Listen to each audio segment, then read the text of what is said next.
নবী করিম সাল্লাল্লাহু আলাইহি ওয়াসাল্লাম তিনি যখন মানুষদেরকে কিয়ামতের কথা বলতেন, লোকেরা তখন নবীজিকে জিজ্ঞেস করত, তুমি যে কিয়ামতের কথা আমাদেরকে বলো, সেই কিয়ামত কখন অনুষ্ঠিত হবে? কাফির মুশরিকরা নবীজিকে যে প্রশ্ন করত, আল্লাহ তাআলা সেই কথাগুলো কোরআনুল কারীমে তুলে দিয়েছেন। আল্লাহ তাআলা বলছেন, ইয়াসআলুকান নাসু আনিস সাআহ কুল ইন্নামা ইলমুহা ইনদাল্লাহ। নবী তারা আপনাকে জিজ্ঞেস করছে কিয়ামতের সেই মহাপ্রলয়ঙ্কারী ঘটনা কখন ঘটবে। কুল ইন্নামা ইলমুহা ইনদাল্লাহ, আপনি বলে দিন কিয়ামতের সেই মহাপ্রলয়ঙ্কারী ঘটনা কখন ঘটবে সেটা কেবলমাত্র একজনই জানেন। গলার আওয়াজ বড় করে সবাই বলেন, তিনি কে? তবে কিয়ামতের ঘটনা ঘটার আগে ছোট বড় অনেকগুলো ঘটনা ঘটবে, যেগুলোকে বলা হয় আলামাতুস সুগরা ওয়া আলামাতুল কুবরা। ছোট আলামত এবং বড় আলামত। ছোট ছোট শতাধিকের উপরে আলামত আছে, যেমন কিয়ামতের আগে জিনা ব্যভিচার বেড়ে যাবে, নিকৃষ্ট চরিত্রের লোকেরা সমাজের নেতা হয়ে যাবে, মানুষ তার শিক্ষা ব্যবস্থা থেকে দ্বীনি শিক্ষা তুলে দিবে। আমি বানিয়ে বলছি না, আপনি আল্লাহর রসুলের হাদিসগুলো শোনেন। আল্লাহর নবী বলেছেন, আখেরি জামানায় ঘন ঘন ভূমিকম্প, প্রাকৃতিক বিপর্যয়, অতিবৃষ্টি অনাবৃষ্টির মতো গজব আসবে। এগুলোর কারণ হলো, আল্লাহর নবী বলেছেন, ইদা কানাল মাগনামু দুআলা, যখন রাষ্ট্রের সম্পদকে দায়িত্বে থাকা ব্যক্তিগুলো নিজের সম্পদের মতো মনে করে ভোগ করবে, এমন মানুষ এখন দুনিয়াতে নাই।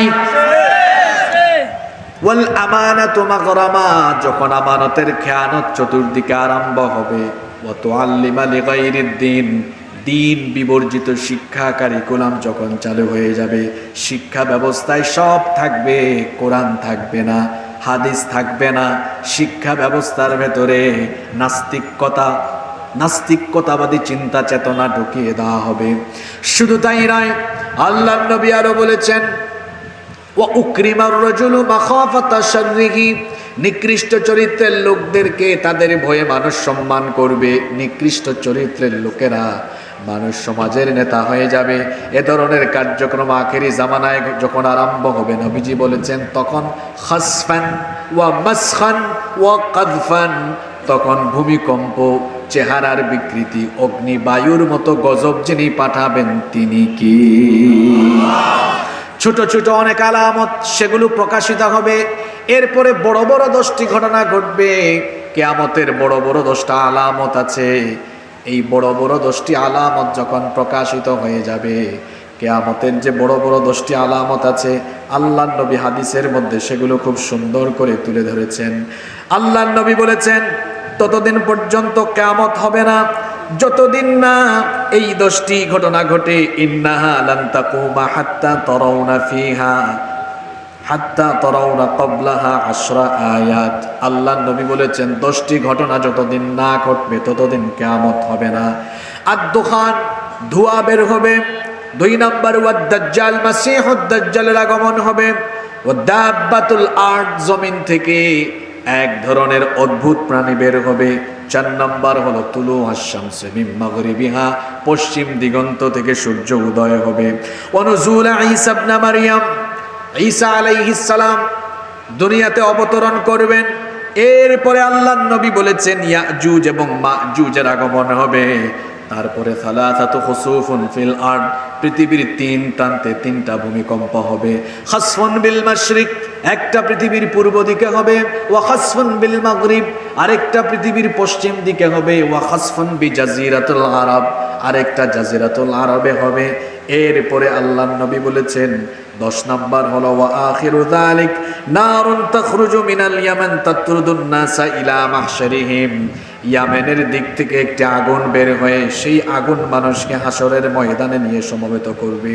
এই 10টি আলামত যখন প্রকাশিত হয়ে যাবে, কিয়ামত কিভাবে হবে শোনেন।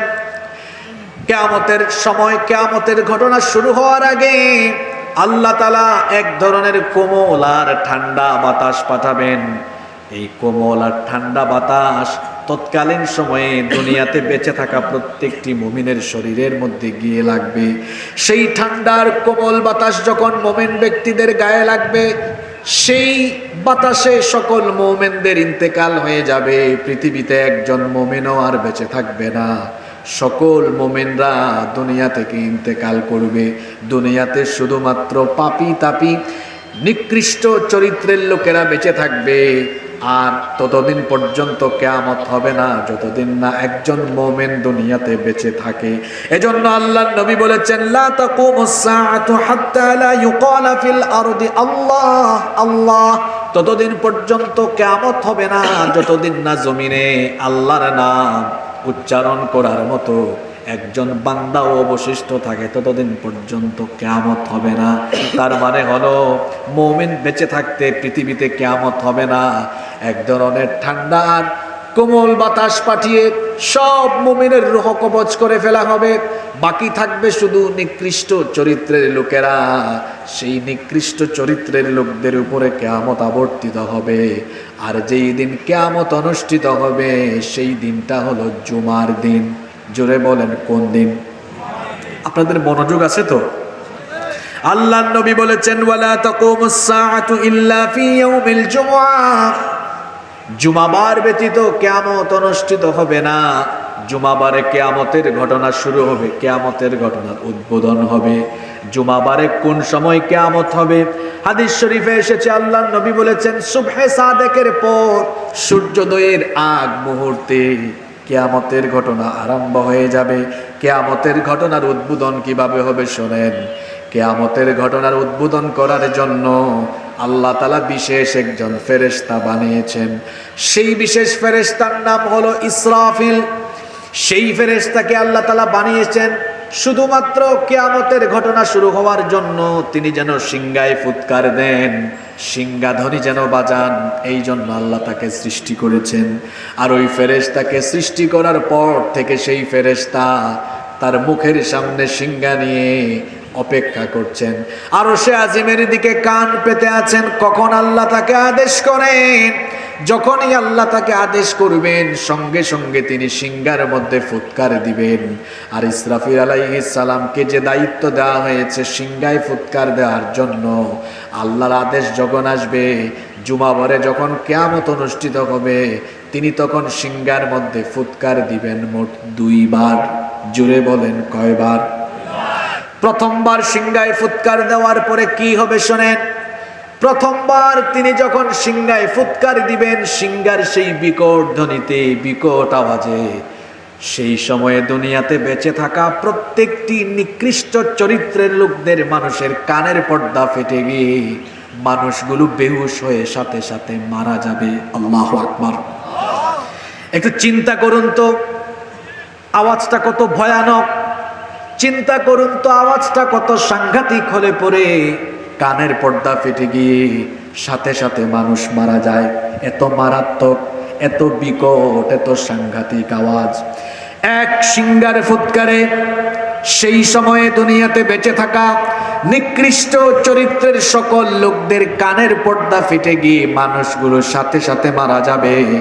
শুধু মানুষের কানের পর্দা ফাটবে না, আসমান ফেটে যাবে, জমিন ফেটে যাবে, গোটা বিশ্ব জগৎ লণ্ডভণ্ড হয়ে যাবে। আল্লাহু আকবার। সেই ভয়ানক দৃশ্যের কথা রব্বুল আলামিন কোরআনে কারীমে এভাবে তুলে ধরেছেন। কোরআনুল কারীমের 39 নম্বর সূরা সূরাতুজ জুমারের 68 নম্বর আয়াতে রব্বুল আলামিন বলছেন, ওয়া নুফিখা ফিস সূরি ফাসাইকা মান ফিস সামাওয়াতি ওয়া মান ফিল আরদি ইল্লা মান শাআল্লাহ।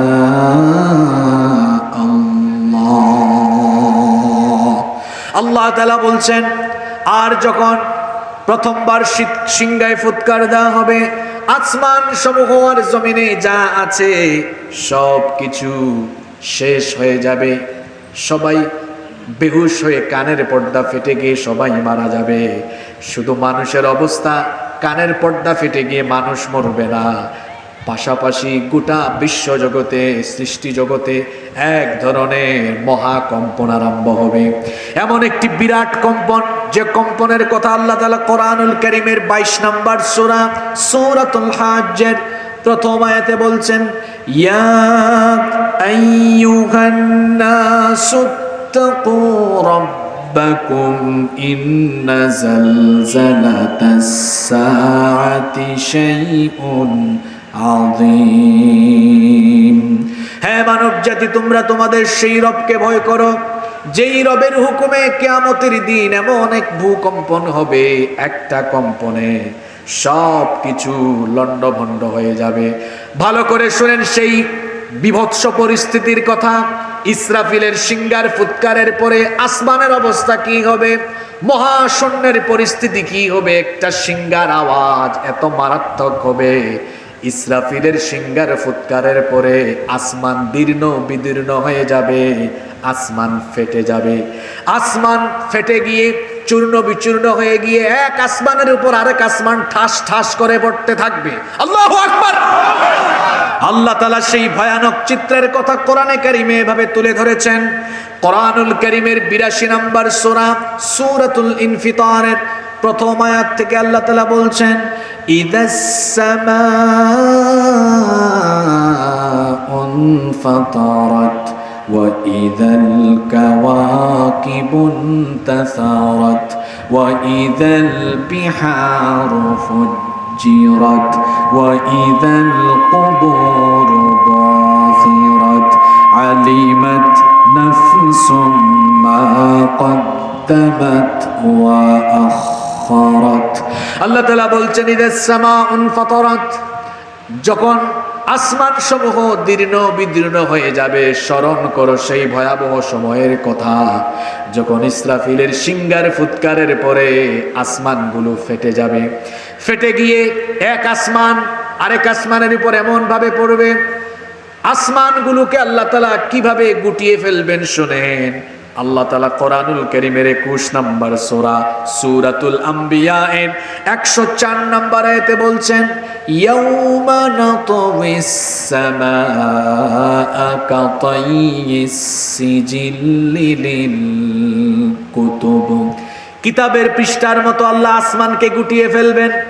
একটা টেবিলের মধ্যে ফাইলপত্র খোলার পরে তারপরে যেমন সেগুলোকে আবার গুটিয়ে ফেলা হয়, বুকশেলফে বা তাকে যেমন ফাইল বা বইগুলোকে একটার উপর আরেকটা রাখা হয়, কিতাবের পৃষ্ঠার মতো কিতাবের পৃষ্ঠাকে খোলার পরে যেমন সেগুলোকে আবার গুটিয়ে ফেলা হয়, 7 আসমানকে আল্লাহ একটার পর একটা সবগুলোকে আল্লাহ গুটিয়ে তার কুদরতি হাতের মুঠায় নিয়ে ফেলবেন। আল্লাহু আকবার। গোটা সৃষ্টি জগতে এক ভয়ঙ্কর পরিস্থিতি বিরাজ করবে। আসমানে মহাশূন্যে থাকা সূর্যের অবস্থা কি হবে? গরমের চুটে প্যান্ডেলে না বসে এখানে আপনারা অনেকে বসেছেন, বাবারা শোনেন, যে সূর্যের তাপে আপনারা বাগানে আশ্রয় নিলেন, এসিতে আশ্রয় নিলেন, এই সূর্য হলো পৃথিবী থেকে 13 লক্ষ গুণ বড়। সুবহানাল্লাহ। পৃথিবী কত বড়? পৃথিবীর চাইতে সূর্য আরো 13 লক্ষ গুণ বড়। এই সূর্য পৃথিবী থেকে 9,30,00,000 মাইল দূরে। সূর্য যে হিট করছে, 9,30,00,000 মাইল দূর থেকে সূর্য তার হিট, সূর্য তার তাপমাত্রা দিচ্ছে। সূর্যকে যে হিট দেওয়া হয়েছে, আজকে বিজ্ঞানের বদৌলতে আমরা জানতে পেরেছি সূর্যকে যে তাপমাত্রা দেওয়া হয়েছে, টেম্পারেচারের পরিমাণ হলো 1,40,00,000 সেন্টিগ্রেড। আল্লাহু আকবার। এই 1,40,00,000 সেন্টিগ্রেড থেকে কিন্তু পুরোটা সূর্য দেয় না, পুরোটা আসে না। যেমন আজকে কত, আমি স্টেজে আসার আগে খেয়াল করেছিলাম 35 ডিগ্রি, কিন্তু সূর্যকে দেওয়া হয়েছে 1,40,00,000 সেন্টিগ্রেড। আপনারা আজকে পাইছেন কত? কথা বলেন না কেন? জোরে বলেন। পাইছেন 35, কিন্তু সূর্যকে তো আল্লাহ দিয়েছেন 1,40,00,000। 35 ডিগ্রিতে আপনারা দিশেহারা, গাছের নিচে আশ্রয় নিয়েছেন। পুরোটা আসলে আমরা কি বেঁচে থাকতে পারতাম নাকি? আল্লাহর দয়া আমাদের উপরে কম না বেশি? সূর্যের আলো যেন পুরোটা পৃথিবীতে না আসে, এজন্য আল্লাহ কি করেছেন শোনেন। বায়ুমণ্ডলে আল্লাহ তাআলা প্রতিবন্ধকতা সৃষ্টি করেছেন। বিজ্ঞানের বদৌলতে আমরা আজকে এগুলো জেনেছি।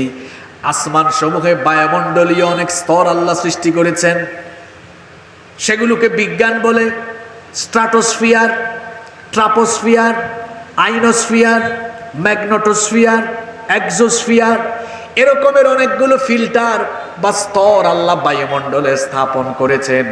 এজন্য সূর্যের আলো সরাসরি দুনিয়াতে আসে না, ওই ফিল্টারগুলোতে বাধাপ্রাপ্ত হয়ে পিউরিফাইং হয়ে ফিল্টারগুলোতে সূর্যের আলো পিউরিফাইং হয়ে যতটুকু টেম্পারেচার আসলে পরে দুনিয়ার উদ্ভিদ প্রাণী মানুষ সবাই বেঁচে থাকবে, ততটুকু আলো আল্লাহ দয়া করে পাঠান। কিয়ামতের দিন যখন ইসরাফিল তার সিংহায় ফুৎকার মারবে, ইসরাফিলের সিংহার ফুৎকারে আসমান শুধু ফাটবে না, সূর্য ফেটে চূর্ণ বিচূর্ণ হয়ে যাবে। আল্লাহু আকবার। সূর্য টুকরা টুকরা হয়ে যাবে। সূর্যের পরিস্থিতি তখন কি হবে? আল্লাহ তাআলা কোরআনুল কারীমের 81 নম্বর সূরা সূরাতুত তাকবীরের শুরুতেই বলেছেন, ইদাশ শামসু কুওয়িরাত ওয়া ইদান নুজুমু কাদারাত ওয়া ইদাল জিবালু সুয়িরাত। আল্লাহ তাআলা বলেছেন, স্মরণ করো সেই সময়ের কথা যখন সূর্য নিষ্প্রভ হয়ে যাবে, সূর্য আলোহীন হয়ে যাবে। রাতের বেলা অন্ধকার ছিল, ভোরবেলা ফজরের নামাজের পরে যখন সূর্য উঠলো, গোটা পৃথিবী আলোকিত হয়ে গেল। কিন্তু ইসরাফিলের সিংহার ফুৎকারে কিয়ামতের দিন সূর্য টুকরা টুকরা হয়ে যাবে, সূর্য তার আলো হারিয়ে ফেলবে, সূর্য আলোহীন হয়ে যাবে, নিষ্প্রভ হয়ে যাবে, যার কারণে সব কিছু অন্ধকার হয়ে যাবে। শুধু সূর্য আলো হারিয়ে ফেলবে না, চাঁদের অবস্থা কি হবে শোনেন। সন্ধ্যাবেলায় যে আমরা চাঁদ দেখি, রাতের বেলা চাঁদ দেখি, এই চাঁদের পরিস্থিতি সিংহার ফুৎকারের পরে কি হবে শোনেন। আল্লাহ তাআলা কোরআনুল কারীমের 75 নম্বর সূরা সূরাতুল কিয়ামাহ 6 নম্বর আয়াত থেকে বলছেন, ইয়াসআলু আইয়ানা ইয়াউমুল কিয়ামাহ ফাইযা বারিকাল বাসারু ওয়া খাসাফাল কমারু ওয়া জুমিআশ শামসু ওয়াল কমার ইয়াকুলুল ইনসানু ইয়াওমাইযিন আইনাল মাফার। আল্লাহ তাআলা বলছেন, আপনাকে জিজ্ঞেস করছে কিয়ামত কখন হবে। ও নবী আপনি বলুন, ফাইদা বারিকাল বাসার, যখন চক্ষু স্থির হয়ে যাবে, ওয়া খাসাফাল কমার, চন্দ্র তার আলো হারিয়ে ফেলবে। আমার বাবারা ভাইয়েরা চিন্তা করেন, ইসরাফিলের একটা সিংহার ফুৎকার কত বিভৎস হবে, কত ভয়ানক হবে। চাঁদ টুকরা টুকরা হয়ে যাবে, চাঁদও আলোহীন হয়ে যাবে। ওয়া জুমিআশ শামসু ওয়াল কমার, সেদিন সূর্যগ্রহণ চন্দ্রগ্রহণ একসাথে আরম্ভ হবে। সূর্য আর চন্দ্রকে আল্লাহ একসাথে করে দিয়ে সূর্য চন্দ্রকে মেসাকার করে দিবেন। এই বিভৎস পরিস্থিতি দেখে মানুষ সেদিন বলবে, ইয়াকুলুল ইনসানু আইনাল মাফার, মানুষ বলবে আজ আমাদের পালাবার জায়গা কোথায়? বলেন তো, পালাবার কি কোনো জায়গা সেদিন থাকবে নাকি? ইসরাফিলের একটার সিংহার ফুৎকারে আসমান মহাশূন্য সব শেষ। সূর্য আলো হারিয়ে ফেললো, চাঁদ আলো হারিয়ে ফেললো। অন্যদিকে নক্ষত্রগুলোর অবস্থা কি হবে? নক্ষত্র কত বড় শোনেন, নক্ষত্র বুঝেন তো আপনারা? তারা বলেন, এই যে সূর্য আমরা দেখি, সূর্যের চাইতে রাতের বেলা চাঁদ আর একটু ছোট মনে হয়, তারকা বা নক্ষত্রকে আরো ছোট মনে হয়, কিন্তু এগুলো আসলে এত ছোট না। নক্ষত্র আমাদের থেকে এত দূরে। যে সূর্য পৃথিবী থেকে 13 লক্ষ গুণ বড়, ওই সূর্যের চাইতে আসমানে মহাশূন্যে যে তারকা আছে, এক একটা তারকা এমনও আছে যেটা সূর্যের চাইতে আরো 50,000 কোটি গুণ বড়। সুবহানাল্লাহ, কি বাড়িতে গিয়ে বলবেন আপনি? যে সূর্য পৃথিবীর চেয়ে 13 লক্ষ গুণ বড়, ওই সূর্যের চেয়ে আরো 50,000 কোটি গুণ বড় এক একটা তারকা আল্লাহ মহাশূন্যে বানিয়েছে। সুবহানাল্লাহ বলে। এই নক্ষত্রগুলো ইসরাফিলের সিংহার ফুৎকারের পরে কি হবে শোনেন। আল্লাহ তাআলা বলেছেন, ওয়া ইদান নুজুমু কাদারাত, এই নক্ষত্রগুলো টুকরা টুকরা হয়ে যাবে, খসে খসে পড়ে যেতে থাকবে। যে জমিনে বসেছেন, যে মাটিতে আপনারা বসেছেন, এই জমিনের পরিস্থিতি কি হবে শোনেন এবার। এই জমিন কিভাবে শেষ হয়ে যাবে শোনেন। ইসরাফিল যখন সিংহায় ফুৎকার মারবে, সারা দুনিয়ার জমিন একসাথে কেঁপে উঠবে। এখন বাংলাদেশে ভূমিকম্প হলে অন্য দেশে হয় না, কিন্তু ইসরাফিলের সিংহার ফুৎকারের পরে তাম দুনিয়ার জমিন একসাথে কেঁপে উঠবে। আল্লাহ তাআলা সূরা জিলজালের মধ্যে বলেছেন, যারা পারেন আমার সঙ্গে পড়েন, ইদা জুলজিলাতিল আরদু জিলজালাহা ওয়া আখরাজাতিল আরদু আথকালাহা। স্মরণ করো, যখন ইসরাফিলের সিংহার ফুৎকারের পরে জমিনকে প্রবলভাবে প্রকম্পিত করা হবে। ও বাবারা, ভাইয়েরা শোনেন, এমন একটি কম্পন হবে, উলট পালট হয়ে যাবে। জমিনের উপরে যা আছে জমিনের নিচে চলে যাবে, জমিনের নিচে যা আছে তা উপরে চলে আসবে। প্রশ্ন হলো, জমিনের উপরে কি আছে? আপনাদের বাড়িঘর আছে দুবাইয়ে, সুইজারল্যান্ডে, এই যে এত বড় বড় টাওয়ার মানুষ বানিয়ে রেখেছে। জমিন যখন কেঁপে উঠবে, এই টাওয়ার আর বিল্ডিং গুলো বালুর মতো উড়ে যেতে থাকবে। আল্লাহু আকবার। সব শেষ, লন্ড ভন্ড হয়ে যাবে, সব তছনছ হয়ে যাবে, চূর্ণ বিচূর্ণ হয়ে যাবে।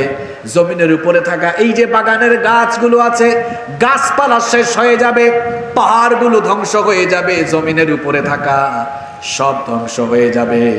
আর জমিনের নিচে থাকা জিনিসগুলো জমিনের উপরে চলে আসবে। এজন্য আল্লাহ সূরা জিলজালের দ্বিতীয় আয়াতে বলেছেন, ওয়া আখরাজাতিল আরদু আথকালাহা। জমিন তার ভেতরের বোঝা বের করে দিবে। জমিনের ভেতরে অনেক খনিজ সম্পদ আছে, স্বর্ণ আছে, জমিনের তলায় যত খনিজ সম্পদ আছে, ইসরাফিলের ভয়ঙ্কর সিংহার ফুৎকারে জমিন তার পেটের ভেতরে থাকা সব কিছুকে বমি করে বের করে দিবে। আল্লাহু আকবার। জমিনের উপরে যা আছে সবকিছু কিভাবে ধ্বংস হবে শোনেন। এই যে পাহাড়, আমার বাড়ি তো সিলেটে, সেখানে পাহাড় আর পাহাড়, এই পাহাড়গুলো দিয়ে আল্লাহ জমিনটাকে স্থির রেখেছেন। এজন্য আল্লাহ তাআলা কোরআনে কারিমে বলেছেন, ওয়াল আরদা মাদাদনাহা ওয়া আলকাইনা ফিহা রাওয়াসিয়া ওয়া আমবাতনা ফিহা মিন কুল্লি যাওজিন বাহিজ। আল্লাহ তাআলা বলছেন, জমিনকে আমি বিছানার মতো বিছিয়ে দিয়েছি।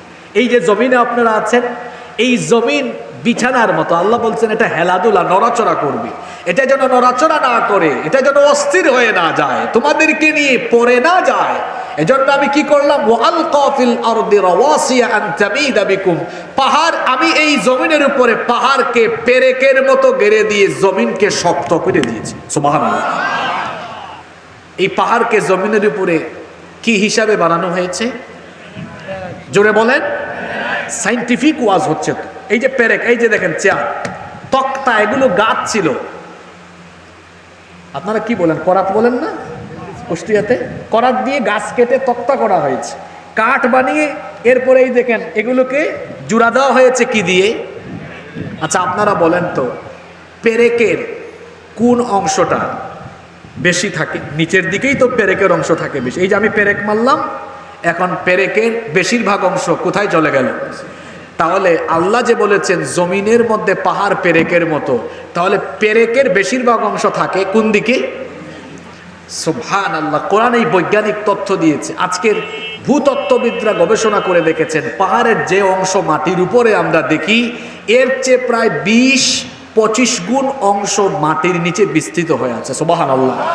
আপনাদের হাতের প্রত্যেকের মোবাইল আছে, গুগল শরীফে সার্চ দিয়ে দেখেন, মাউন্ট এভারেস্টের চূড়া জমিন থেকে 9 কিলোমিটার উঁচু, কিন্তু এর ভেতরের শিকড় বিস্তৃত হয়েছে 125 কিলোমিটার পর্যন্ত গভীর। সুবহানাল্লাহ পড়বেন না? এই পাহাড়গুলো কত শক্তিশালী। ইসরাফিলের সিংহার ফুৎকারের পরে এই পাহাড়গুলোর পরিস্থিতি কি হবে এবার শোনেন। রব্বুল আলামিন কোরআনুল কারীমের 69 নম্বর সূরা সূরাতুল হাক্কা এর 13 নম্বর আয়াত থেকে বলছেন, فإذا نفخ في الصور نفخة واحدة وحملت الأرض والجبال فدكتا دكة واحدة فيومئذ وقعت الواقعة আর যখন প্রথমবার একটি সিংহায় ফু দেওয়া হবে তখন পাহাড় সহ এই জমিনকে উপরে উঠায়া একটা আছাড় দিয়ে এগুলোকে লন্ডভন্ড চূর্ণ বিচূর্ণ তছনছ করে দেওয়া হবে। আল্লাহ তাআলা কোরআনুল কারীমের ৭৩ নম্বর সূরা সূরা মুজাম্মিলের ১৪ নম্বর আয়াতে বলেছেন, ইয়াউমা তারজুফুল আরদু ওয়াল জিবালু ওয়া কানাতিল জিবালু কাসীবাম মাহিলা। সেই দিন অর্থাৎ কিয়ামতের দিন ইসরাফিলের সিংহার ফুৎকারের পরে এই পাহাড়গুলোকে এমন ভাবে ধ্বংস করা হবে, পাহাড়গুলো ইসরাফিলের সিংহার ফুৎকারের পর বালুর মতো উড়ে উড়ে যেতে থাকবে। আল্লাহু আকবার। আমাদের পরিচিত সূরা সূরা কারিয়া, কোরআনের ১০১ নম্বর সূরা ৫ নম্বর আয়াতে আল্লাহ বলেছেন, ওয়া তাকুনুল জিবালু কালইহনিল মানফুশ। আল্লাহ তাআলা বলেছেন পাহাড়গুলো ধুনা তুলার মতো উড়ে উড়ে যেতে থাকবে। ইসরাফিলের সিংহার ফুৎকারের পরে এভাবে পাহাড়গুলো ধ্বংস হয়ে যাবে। সাগরের পরিস্থিতি কি হবে? বঙ্গোপসাগর, আটলান্টিক মহাসাগর, প্রশান্ত মহাসাগর সহ সাগর মহাসাগরগুলোকে আল্লাহ উত্তাল করে দিবেন। এজন্য আল্লাহ বলেছেন, ওয়া ইদাল বিহারু ফুজ্জিরাত।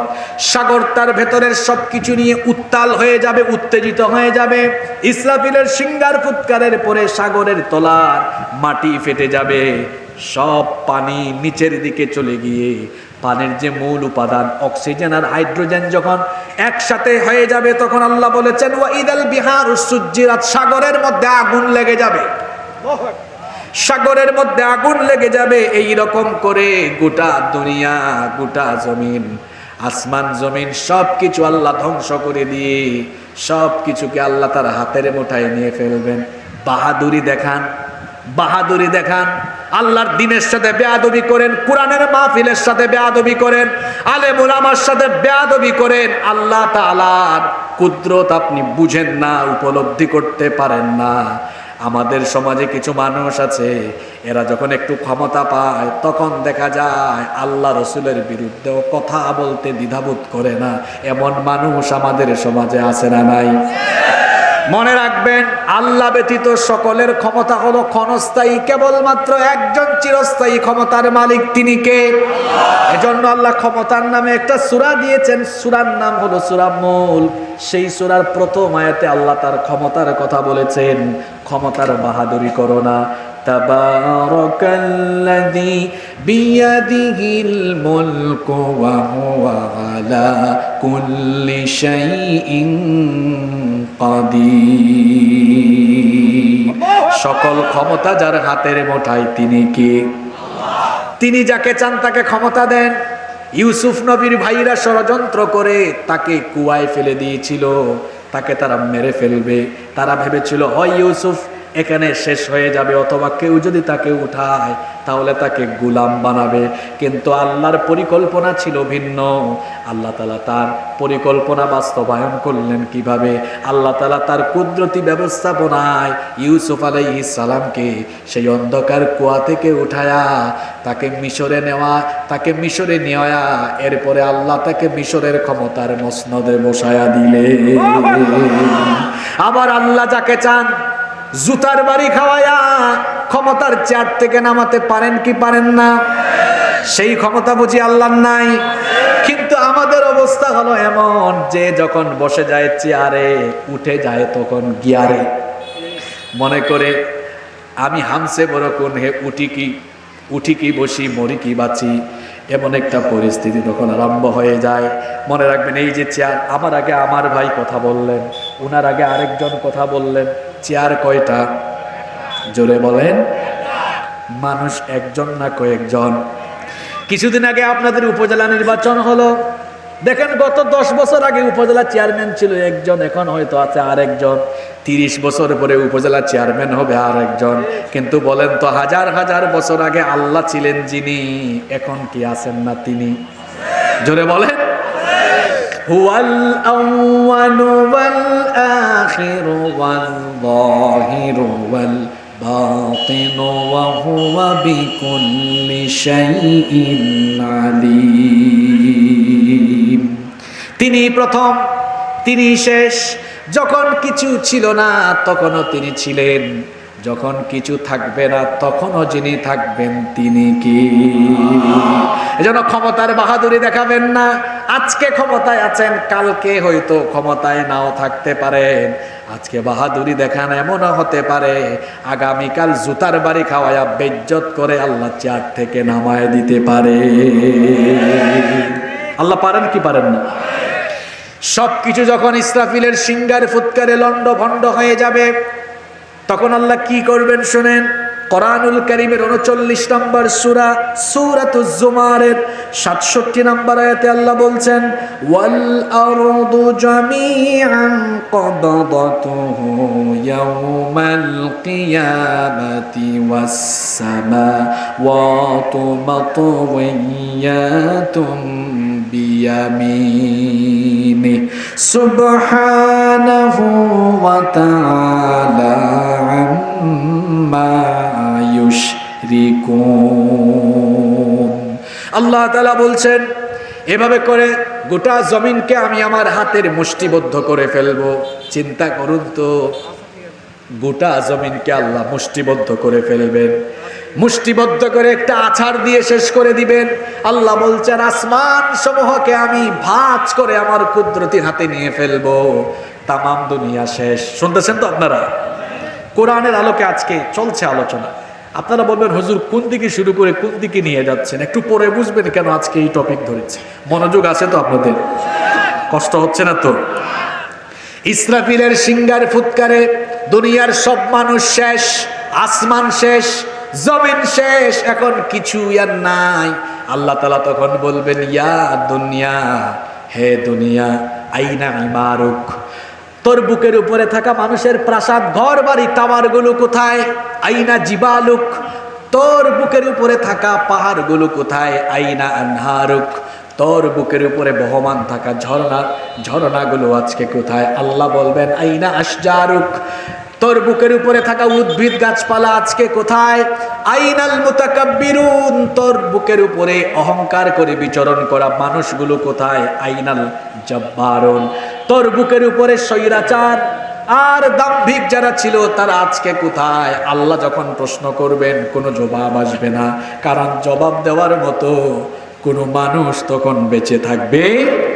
আল্লাহ তখন প্রশ্ন করবেন, লিমানিল মুলকুল ইয়াউম, আজকে রাজত্ব কার?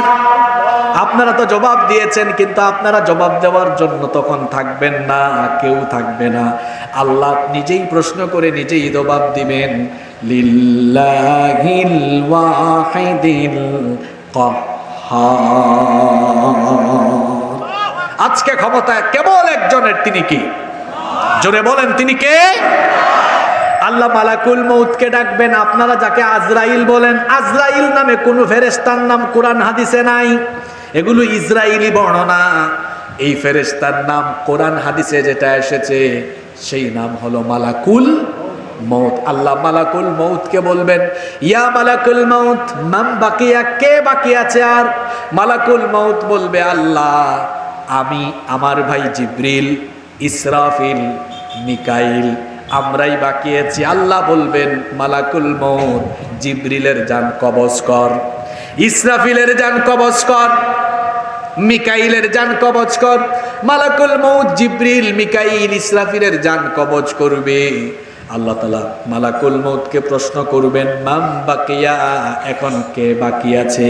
মালাকুল মউত তখন বলবে, আল্লাহ এখন আপনি আর আমি ছাড়া আর কেউ বাকি। আল্লাহ বলবেন, তাহলে তুইও আর থাকবি না, মুত মুত ইয়া মালাকুল মউত, মালাকুল মউত তুইও এখন মরে যা। যে মালাকুল মউত দুনিয়ার সকল প্রাণী মানুষের জান কবজ করেছে, প্রাণ কবজের, রূহ কবজের কষ্ট সে জানে না। আল্লাহ যখন তাকে বলবেন তুই তোর জান নিজেই কবজ কর, মালাকুল মউত তখন বিকট একটা চিৎকার দিয়ে মালাকুল মউত শেষ হয়ে যাবে। এখন মালাকুল মউত নাই, কেউ নাই, শুধুমাত্র আছেন একজন, তিনি কে? এজন্য আল্লাহ তাআলা বলেছেন কেউ থাকবে না। আমাদের পছন্দের সূরা সূরা রহমানের 26 এবং 27 নম্বর আয়াতে আল্লাহ বলছেন কুল্লু মান আলাইহা ফানি ওয়া ইয়াবকা ওয়াজহু রাব্বিকা যুল জালালি ওয়াল ইকরাম। সবকিছু ফান হয়ে যাবে, ধ্বংস হয়ে যাবে, কেবলমাত্র মহামহিয়ান সত্তা যিনি অবশিষ্ট থাকবেন। গলার আওয়াজ বড় করে সবাই বলেন তিনি কে? কেউ নাই, সব শেষ। ইসরাফিল সিংহায় ফুৎকার দিবে কয়বার? জোরে বলেন। আলোচনার শুরুতে বলেছিলাম না কয়বার? ইসরাফিল এখন আছে? এখন আছে? নাই তো, সেও মরে গেছে। এবার শুরু হবে বাস, পুনরুত্থান। ঈমান যে বিষয়ের উপরে আনতে হয় তার মধ্যে একটা বিষয় হলো ওয়াল বাতি বাদাল মাউত, মৃত্যুর পরে আবার আল্লাহ জীবিত করবেন। তাফসীর ইবনে কাসিরের মধ্যে এসেছে কিয়ামতের ঘটনা ঘটার পরে যখন সব লন্ডভন্ড হয়ে যাবে, এবার আল্লাহ তাআলা জীবিত করা আরম্ভ করবেন। আর প্রথমে আল্লাহ যাকে জীবিত করবেন সে হলো ইসরাফিল। জোরে বলেন, প্রথমে যাকে জীবিত করা হবে তার নাম কি? ইসরাফিল। ইসরাফিলকে কেন আল্লাহ প্রথমে জিন্দা করবেন? তাফসীর ইবনে কাসিরের মধ্যে এসেছে এজন্য আল্লাহ ইসরাফিলকে প্রথমে জিন্দা করবেন, কারণ ইসরাফিলের একটা দায়িত্ব বাকি আছে। সেই দায়িত্ব হলো আরেকবার সিংহায় ফুৎকার দেওয়া। আল্লাহ ইসরাফিলকে জীবিত করে বলবেন, ইসরাফিল তুমি দ্বিতীয়বার সিংহায় ফুৎকার দিয়ে তোমার দায়িত্ব সম্পন্ন করো। এবার ইসরাফিল দ্বিতীয়বার সিংহায় ফুৎকার দিবে। দ্বিতীয়বার যখন সিংহায় ফুৎকার মারবে তখন কি হবে? আল্লাহ তাআলা সূরা জুমারের 68 নম্বর আয়াতে বলেছেন সুম্মা নুফিখা ফীহি উখরা ফাইযা হুম কিয়ামুন ইয়ানদুরুন। অতঃপর দ্বিতীয়বার যখন সিংহায় ফুৎকার দেওয়া হবে, মানুষ তখন কবর থেকে উঠতে থাকবে, কবরগুলো খুলে যাবে। আর সর্বপ্রথম যার কবর খুলে যাবে, সর্বপ্রথম যাকে কবর থেকে উঠানো হবে তিনি আর কেউ নন, আমাদের প্রিয় নবী, নবীদেরও নবী, রাহমাতাল লিল আলামিন মুহাম্মাদুর রাসূলুল্লাহ সাল্লাল্লাহু আলাইহি ওয়াসাল্লামকে আল্লাহ সবার আগে কবর থেকে উঠাবে। আমাদের নবীর দাম, মর্যাদা কম না বেশি? এজন্য আল্লাহর নবী বলেছেন আনা সাইয়্যিদু ওয়ালাদি আদম ইয়াউমাল কিয়ামাহ। আল্লাহ তাআলা আমাকে কিয়ামতের দিন আদম সন্তানের নেতা বানাবেন। ওয়া আনা আউয়ালু মান ইয়ানশাক্কু আনহুল কবর, এবং সর্বপ্রথম যাকে কবর থেকে উঠাবেন সেই ব্যক্তি হলাম আমি। প্রথমে দুনিয়ায় এসেছে আদম, দুনিয়াতে সবার বাবা আদম আলাইহিস সালাম প্রথমে এসেছেন, কিন্তু কবর থেকে উঠানোর সময় আল্লাহ আমাদের নবীকে আগে উঠাবেন। সুবহানাল্লাহ।